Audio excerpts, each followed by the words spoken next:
Motivation is not the same as practice. In a small castle town, there was a young samurai who believed he was being wise. He told himself he would train only when his mind felt clear, only when his energy felt right, only when the inner fire arrived on its own. On good days, he moved with speed. On bad days, he stayed away from a yard and called it strategy. At first, it sounded reasonable. Why practice with a dull mind? Why repeat forms with heavy arms? Why force it? So he waited. Some mornings he stood at the doorway of the dojo, listened to the wind, and decided it was not the day. Some evenings he promised himself tomorrow would be better. The next day, he promised the same thing again. Weeks passed, then months.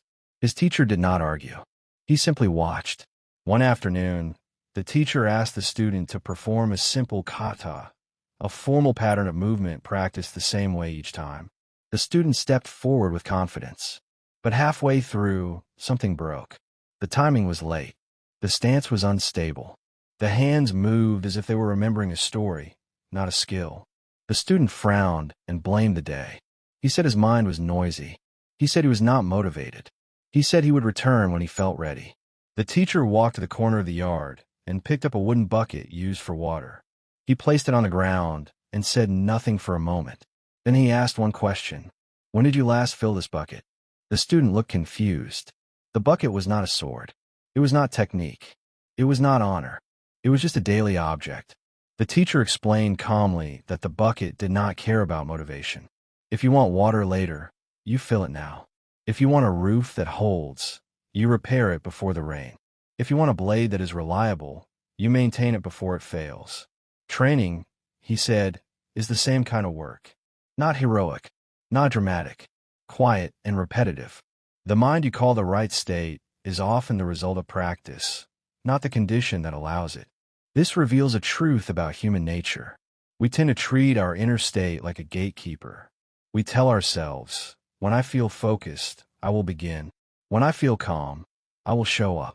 When I feel motivated, I will practice. But the mind is not a stable place. It shifts with sleep, stress, weather, messages, noise, and small disappointments we do not even name. If we wait for the perfect state, we train only on lucky days. In some Japanese traditions, there is an idea called shugyo, meaning austere training, a disciplined practice repeated even when it is not comfortable. The point is not punishment. The point is reliability. You become dependable to yourself. You remove negotiation. You stop asking the mind for permission. The student did not like this. He wanted training to feel inspired. He wanted the dojo to match his mood.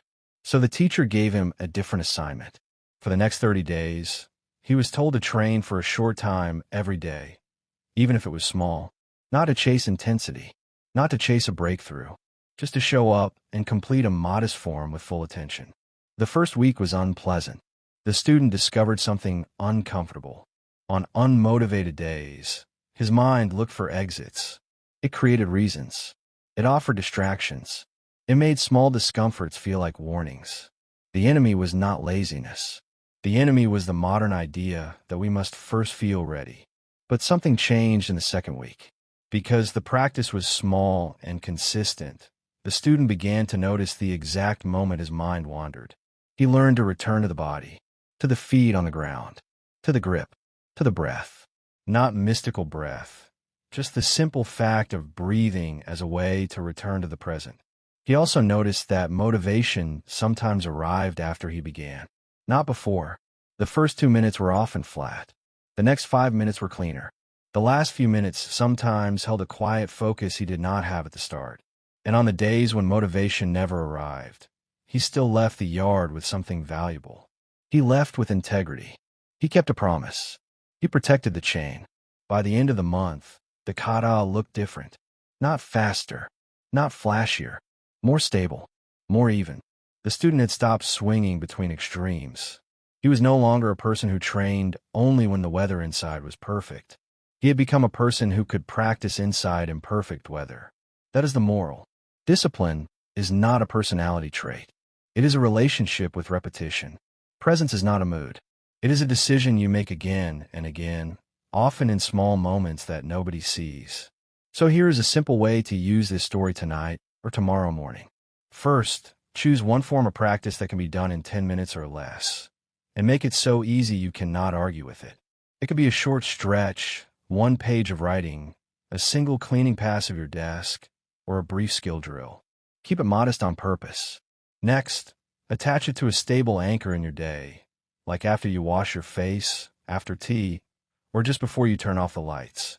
In temple life and craft life, practice is often tied to the clock and the environment, not to feelings. Let the day carry you. Then, when you feel unmotivated, do not ask how you feel. Ask only one question. What is the smallest honest version of the practice I can complete today? Do that and stop. No punishment. No drama. Just continuity. Over time, mental noise gets quieter because there's less debate. The mind stops spinning stories about readiness. You become present because you're doing the thing, not thinking about the thing. Motivation is welcome, but it is not in charge.